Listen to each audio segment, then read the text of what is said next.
नमस्ते। आज हम बात करने वाले हैं बेत्सी विल्स और एलेक्स एलिसन की एक कमाल की किताब योर हिडन जीनियस के बारे में।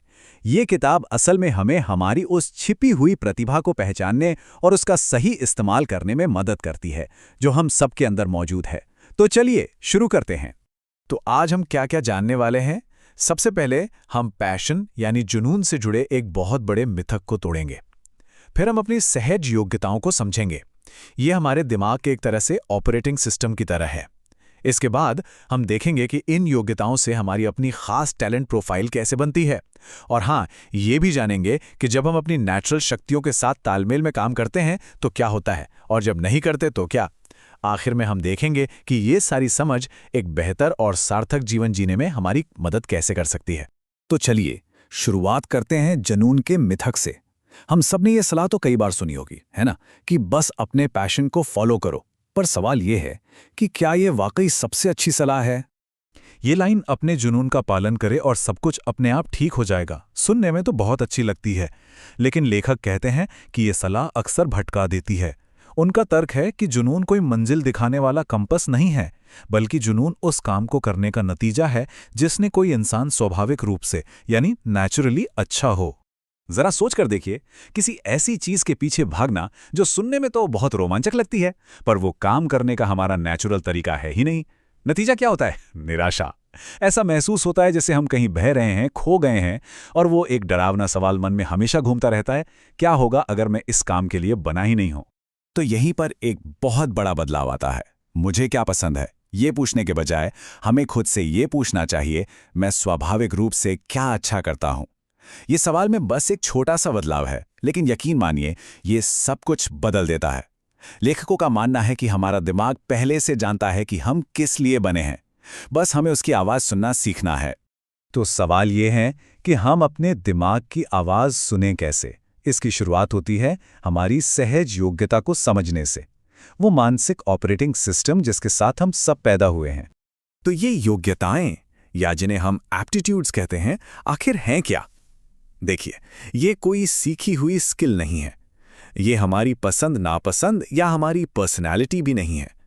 ये हमारे दिमाग के जन्मजात संज्ञानात्मक पैटर्न है, मतलब वो ऑपरेटिंग सिस्टम जो हमें पैदाइशी मिला है। कभी सोचा है कि कुछ लोग चीज़ों को 3D में इतनी आसानी से कैसे सोच लेते हैं, जबकि कुछ दूसरे लोग किसी भी प्रॉब्लम को छोटे छोटे स्टेप्स में तोड़कर ही हल कर पाते हैं? या कुछ लोग जहां बहुत सारे आइडियाज़ के बीच बेहतरीन काम करते हैं, वहीं दूसरों को एक शांत और फोकस माहौल चाहिए होता है। ये सब हमारी अलग अलग योग्यताओं की ही उदाहरण हैं, जो हम सब में अलग अलग होती हैं। इन योग्यताओं की 3 खास बातें। पहली, ये स्थिर होती हैं, मतलब किशोरावस्था के बाद इनमें ज्यादा बदलाव नहीं आता। दूसरी, इन्हें परफॉर्मेंस पर आधारित कामों से मापा जा सकता है। और तीसरी, ये भविष्य के बारे में बताती हैं, मतलब कि किस तरह के माहौल में हम सबसे ज्यादा सफल हो सकते हैं। यहाँ ये समझना बहुत जरूरी है कि योग्यताओं में कोई भी ऊंचा नीचा नहीं होता, कोई भी सबसे अच्छी योग्यता नहीं है।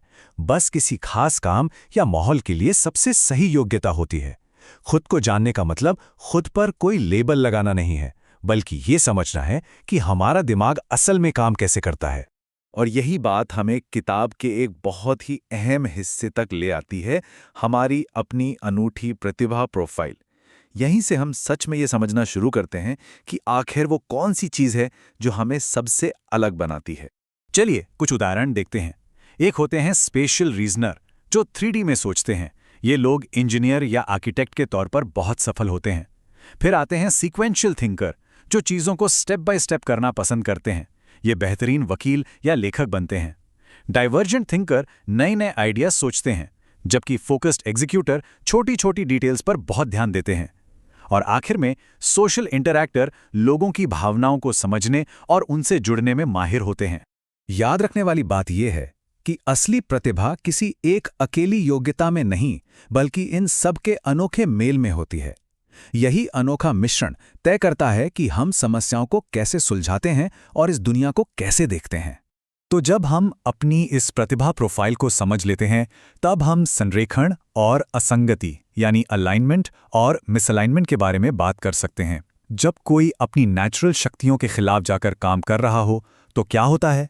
इसकी एक भावनात्मक कीमत चुकानी पड़ती है। देखिए, कई लोग इसलिए दुखी नहीं होते कि उनमें टैलेंट की कमी है, बल्कि इसलिए कि वे हर दिन अपने टैलेंट का गलत इस्तेमाल कर रहे होते हैं। क्या कभी ऐसा महसूस हुआ है कि सफलता पाने के बाद भी थकान हो रही है, या ऐसा लगा है जैसे बस दिखावा कर रहे हैं और असलियत कुछ और है? लगातार खुद पर शक करना या ये महसूस करना कि मैं इससे बेहतर कर सकता हूं, पर क्या ये नहीं पता ये सब गलत संरेखण यानी मिसअलाइनमेंट के लक्षण हो सकते हैं। और इसके बिल्कुल उलट, जब हमारी योग्यताएं, हमारी रुचियां और हमारा माहौल एक दूसरे के साथ तालमेल में होते हैं, तो काम में एक नई ऊर्जा महसूस होती है। हम एक फ्लो स्टेट में चले जाते हैं, प्रोडक्टिविटी बढ़ जाती है, कॉन्फिडेंस आसमान छूता है और क्रिएटिविटी भी खिल उठती है। ये दिखाता है कि सही तालमेल कोई लग्जरी नहीं, बल्कि लंबे समय तक मिलने वाली संतुष्टि के लिए एक जरूरत है। तो ये सारी बातें सिर्फ करियर तक ही सीमित नहीं हैं। हमारी योग्यताओं की समझ इससे कहीं ज्यादा असर डाल सकती है। चलिए देखते हैं कि ये जागरूकता हमारे जीवन के दूसरे हिस्सों में कैसे क्रांति ला सकती है। लेखकों का मानना है कि शिक्षा में छात्रों को शुरू से ही उनकी योग्यताओं के आधार पर गाइड करना चाहिए, ताकि वे सही विषय चुनें। काम की जगह पर कंपनियां इसका इस्तेमाल बेहतर टीमें बनाने, टकराव कम करने और कम्युनिकेशन को सुधारने के लिए कर सकती हैं। और हमारी रोजमर्रा की जिंदगी में भी ये समझ हमारे शौक, हमारे रिश्तों और हमारी पर्सनल ग्रोथ पर गहरा असर डालती है। इसे समझने के लिए लेखक एक स्पोर्ट्स टीम का बहुत अच्छा उदाहरण देते हैं। एक जीतने वाली टीम सिर्फ स्टार खिलाड़ी से नहीं बनती, उसमें हर एक भूमिका अहम होती है। हर तरह की योग्यता का अपना योगदान होता है। तो इन सब बातों को एक साथ कैसे लाया जाए? हम एक सार्थक जीवन का रास्ता कैसे बना सकते हैं? किताब का ये आखिरी हिस्सा हमें यही दिखाता है कि इन सभी जानकारियों को असल जिंदगी में कैसे उतारा जाए। लेखक इसके लिए 6 कदम बताते हैं। पहला, अपनी योग्यता प्रोफाइल को समझें। दूसरा, उन जगहों को पहचानें जहां तालमेल की कमी है। तीसरा, नए संभावित रास्तों को खोजें। चौथा, छोटे और कम जोखिम वाले प्रयोग करें। पांचवां, एक लंबी अवधि की योजना बनाएं। और सबसे जरूरी छठा कदम, अपनी अनूठी प्रतिभा को पूरे दिल से अपनाएं। ये किताब इस एक बहुत शक्तिशाली विचार के साथ खत्म होती है। आप कोरा कागज नहीं है, आप एक खामोश पन्ना है और आपकी छिपी हुई प्रतिभा खोजे जाने का इंतजार कर रही है। तो सवाल यह है कि क्या हम सब उसे खोजने के लिए तैयार हैं?